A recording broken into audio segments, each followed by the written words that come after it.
Have you ever walked into a room and immediately sensed someone's mood without them saying a word? Or met someone new and just knew whether they were trustworthy or hiding something? What if I told you that reading people isn't some mysterious superpower, but actually a skill you can learn and master? We're diving deep into the fascinating world of human behavior and body language. By the end of this video, you'll have practical tools to instantly understand what people are really thinking and feeling, even when they're not saying it out loud. This isn't about manipulation or mind games. It's about becoming more emotionally intelligent and building better connections with everyone around you. Before we jump into the techniques, let's talk about why this works. Humans have been reading each other for thousands of years. It's literally hardwired into our survival instincts. Back when our ancestors lived in caves, being able to quickly assess whether someone was friend or foe could mean the difference between life and death. Our brains are constantly picking up on tiny signals from other people. Micro-expressions that last less than a second, subtle changes in posture, the tone of someone's voice. The problem is, most of us have never been taught how to consciously tune into these signals. Research shows that only about 7% of communication is actually the words we say. The remaining 93% is made up of tone of voice and body language. That means there's a whole world of information flowing between people that most of us are completely missing. Here's the first secret to reading anyone instantly. You need to establish their baseline behavior. Think of it like taking someone's emotional temperature. Everyone has their own normal way of moving, speaking, and expressing themselves. Some people are naturally animated talkers who gesture wildly with their hands. Others are more reserved and keep their movements minimal. Some people maintain intense eye contact, while others naturally look away more often. None of these behaviors are inherently good or bad. They're just that person's normal. The magic happens when you notice deviations from their baseline. If someone who usually speaks quickly suddenly starts talking slowly and deliberately, that's significant. If a person who normally maintains good eye contact starts looking away, that tells you something has shifted. Here's a practical tip. Spend the first few minutes of any interaction just observing. Notice how they stand, how they hold their hands, their natural speaking pace, and their facial expressions. This baseline will be your reference point for everything else you notice. The human face contains 43 different muscles, and we use them to create thousands of different expressions. Most people think they're good at controlling their facial expressions, but the truth is, genuine emotions leak through in micro-expressions that happen faster than conscious thought. Let's start with the eyes. You've probably heard that liars can't make eye contact, but that's actually a myth. Skilled liars often maintain too much eye contact, trying to overcompensate.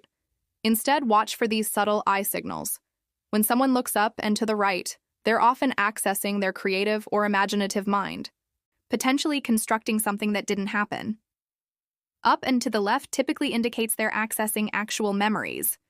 Down and to the right suggests they're checking in with their feelings about something.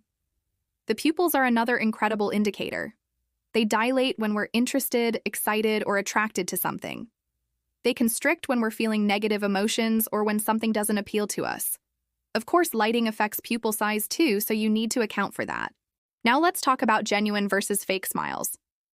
A real smile, called a Duchenne smile, involves both the mouth and the eyes. The muscles around the eyes crinkle, creating what we call crow's feet. A fake smile only engages the mouth muscles. Once you know this, you'll start noticing the difference everywhere. Watch the eyebrows too. A quick flash of raised eyebrows, lasting about 1/6 of a second, is a universal greeting signal that says, "I acknowledge you and I'm friendly." If someone doesn't give you this micro-signal when meeting you, they might be feeling stressed, distracted, or not particularly pleased to see you. Body language speaks volumes before anyone opens their mouth. How someone positions their body in relation to you tells you exactly how they feel about the interaction. When people are genuinely interested and engaged, they'll orient their body toward you. Their feet will point in your direction, their shoulders will be square to you, and they might even lean in slightly. This is called open body language, and it's a green light that says, "I'm receptive to what you're saying." On the flip side, closed body language includes crossed arms, turning the body away, or creating barriers with objects like bags or drinks. If someone's feet are pointing toward the door while they're talking to you, their body is literally showing you where they want to be. Here's something fascinating. When people feel confident and powerful, they take up more space. They stand taller, spread their arms wider, and use bigger gestures. When they feel insecure or submissive, they make themselves smaller. Hunched shoulders, hands clasped in front of them, minimal gestures. Pay attention to mirroring, too. When people like each other and feel connected, they unconsciously start copying each other's body language. If you're sitting the same way, using similar gestures, or matching each other's energy level, that's a sign of rapport and mutual comfort. The way someone says something is often more important than what they actually say.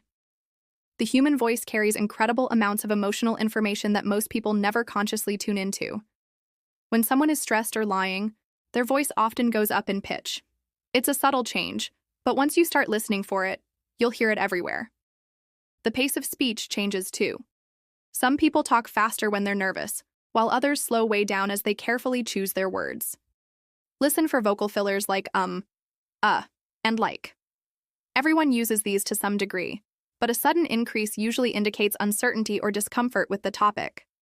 Similarly, if someone who normally speaks smoothly suddenly starts stumbling over words, something has shifted emotionally. Volume changes are significant too. If someone who is speaking at a normal volume suddenly starts talking much quieter, they might be sharing something personal or feeling vulnerable. Conversely, if they get louder, they could be feeling defensive or trying to dominate the conversation. Here's a pro tip. Pay attention to the emotion in someone's voice when they say, "I'm fine," or "everything's okay." The words might be reassuring, but the tone often tells the real story. Our hands have a direct connection to our emotional state, and they often reveal what we're really thinking before our conscious mind catches up. When people feel defensive or uncomfortable, they often create barriers with their hands, crossing arms, putting hands in pockets, or clasping them behind their back. Open palms, on the other hand, signal honesty and openness. It's actually very difficult to lie while showing open palms. Try it yourself. Watch for self-soothing gestures when someone is stressed, touching their neck, rubbing their arms, playing with jewelry, or fidgeting with objects. These are called adapters, and they help people manage anxiety or discomfort. The direction of hand gestures matters too. When people gesture upward, they're often feeling positive or optimistic. Downward gestures typically accompany negative emotions or topics. And those tiny hand movements, the ones people don't even realize they're making, are often the most honest of all. If someone is telling you about a positive experience but their gestures are small and directed downward, there might be more to the story than they're sharing. Now that you understand the individual components, let's talk about reading the whole picture. The key to accurately reading people is never relying on just one signal. You need to look for clusters of behavior that all point in the same direction. For example, if someone says they're excited about a project, but they're speaking in a monotone voice, their shoulders are slumped, and they're avoiding eye contact, the body language is contradicting the words. Trust the body language. It's much harder to fake. Context matters enormously too. Someone who seems nervous might genuinely be anxious about the situation, not necessarily being dishonest. A person who appears closed off might just be having a bad day, not rejecting you personally. Cultural differences are crucial to consider as well. Eye contact norms, personal space preferences, and gesture meanings can vary significantly between cultures.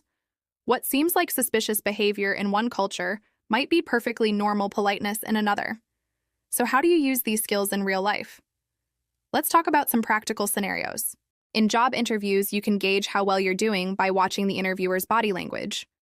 Are they leaning in and nodding along, or are they looking at their watch and shifting in their seat? This feedback can help you adjust your approach in real time. In relationships, these skills help you pick up on your partner's emotional state before small issues become big problems. If your partner says they're fine but their body language suggests otherwise, you know to gently probe deeper. In negotiations, whether you're buying a car or asking for a raise, reading the other person's comfort level helps you know when to push forward and when to back off. Even in casual social situations, these skills make you a better friend and conversationalist. You'll know when someone is genuinely interested in what you're saying versus just being polite. Before we wrap up, let's address something important: the ethics of using these skills. Reading people isn't about manipulation or gaining unfair advantage. It's about becoming more emotionally intelligent and building better, more authentic connections. Use these insights to be more compassionate and understanding, not to exploit or manipulate others. If you notice someone is uncomfortable, use that information to help them feel more at ease, not to push them further out of their comfort zone. Remember that everyone has off days, personal struggles, and reasons for their behavior that have nothing to do with you. Reading people accurately means understanding their emotional state, not judging them for it. As you start practicing these skills, here are some pitfalls to watch out for. Don't assume you can read everyone perfectly right away. This is a skill that takes time and practice to develop. Avoid the temptation to overanalyze every tiny gesture. Sometimes a sigh is just a sigh, not a deep, emotional revelation. Look for patterns and clusters of behavior, not isolated incidents. Don't forget that you're also being read by others. As you become more aware of body language, you might become self-conscious about your own. The solution isn't to try to control every gesture. That will make you seem robotic. Instead, focus on being genuinely present and authentic in your interactions. Reading people is like developing any other skill. It gets better with practice. Start small by observing people in low-stakes situations. Watch how your barista's mood affects their body language, or notice how your coworker's posture changes during different types of meetings. Practice establishing baselines with people you interact with regularly. Notice how your friends and family members behave when they're relaxed and happy versus when they're stressed or upset. Most importantly, use these skills to become a better communicator yourself. When you understand what people are really feeling, you can respond in ways that make them feel heard and understood. The ability to read people isn't magic. It's a learnable skill based on understanding human psychology and behavior. By paying attention to facial expressions, body language, vocal cues, and gestures, while always considering context and cultural differences, you can develop an almost intuitive sense of what people are really thinking and feeling. Remember, the goal isn't to become a human lie detector or to manipulate others. It's to build deeper, more authentic connections by truly understanding the people around you. When you can read the unspoken communication happening in every interaction, you become not just a better observer, but a better friend, colleague, and human being. The next time you're in a conversation, try putting one or two of these techniques into practice. You might be amazed at how much more information is flowing between you and the other person than you ever realized. What's been your experience with reading people's body language? Have you ever had a moment where someone's actions completely contradicted their words? Share your stories in the comments below. I love hearing about your real-world experiences with these concepts, and if this video helped you understand human behavior a little better, consider subscribing for more insights into psychology, communication, and building better relationships. Until next time, keep observing, keep learning, and keep connecting authentically with the amazing people in your life.